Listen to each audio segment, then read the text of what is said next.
পাচ্ছে, আবাসিক সুবিধা পাচ্ছে। আমরা দীর্ঘদিন যাবত দাবি জানিয়ে আসছি এবং বেসরকারি স্টুডেন্টদের জন্য মাত্র 36টি ক্লাসরুম বরাদ্দ হয়েছে।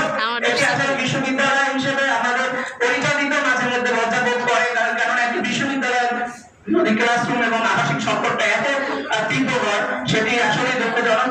আমি মাননীয় সচিব মহোদয়কে বিশেষভাবে দৃষ্টি আকর্ষণ করব, অন্তত এই নতুন বাংলাদেশে বরিশালের এই একমাত্র জেনারেল বিশ্ববিদ্যালয়টি যেন আর এরকম বৈষম্যের শিকার না হয়।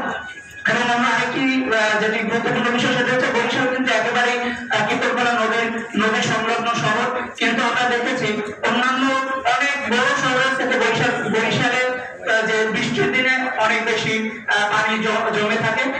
সুতরাং এখানে যে ড্রেনেজ ব্যবস্থাটা, এটি ইমিডিয়েটলি অ্যাড্রেস করা দরকার এবং দ্রুততম সময়ের মধ্যে, যেহেতু আমাদের পাশেই নদী আছে, খুব সহজে এখানে ড্রেনেজ ব্যবস্থাটা উন্নতি করা সম্ভব বলে মনে করি।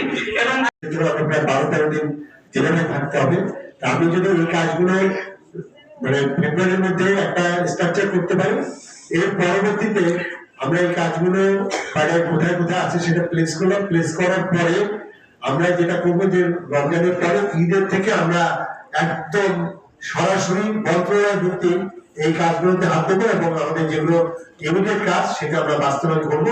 এই জন্য আমরা সবাই একসাথে আমরা এগিয়ে আসবো। আরেকটা জিনিস আমি এটা আপনাদেরকে পরামর্শ দিচ্ছি এইভাবে, যে আপনাদের বোধহয় একটু টেকনিক্যালি কিছু করতে হবে। যেমন এখানে আমাদের ইকোনমিক্স আছেন একজন, ওই আমাদের যে ইকোনমিক্স অ্যাক্টিভিটিস উনি এটা করতে পারেন। আমাদের কৃষির এখানে লোকজন আছে, এখানে একজন কৃষি অফিসার আছেন, ওনারা এই কৃষি ভিত্তিক যেগুলো আছে সেগুলো আপনার স্থানীয়ভাবে প্ল্যান গুলো করেন। তখন এই সবগুলো যদি আমরা ইন্টিগ্রেট করে কাজ করে, আমার বিশ্বাস আমরা সবসময় বেশি কথা বলি, একটা সময় আমরা মানে কি হবে যে ওই একটু এগিয়ে যেয়ে আর একদম সবকিছু আবার ছেড়ে দেয়। এই জন্য আমাদের কোনো কিছু হয় না। এই কারণে আমরা মনে করি যে আজকে থেকে শুরু যাত্রা, আমাদের শুরু, এই যাত্রাটা আমরা এন্ড পর্যায়ে নিতে চাই। এই জন্য আমরা সবাই প্রতিশ্রুতিবদ্ধ এবং এই বিষয়ে আমার মনে হয় কারো দ্বিমত নেই। যদি আপনারা একমত থাকেন তাহলে একটু যদি সমর্থন দেন, সবাইকে একমত কিনা এই জন্য আমার কথা।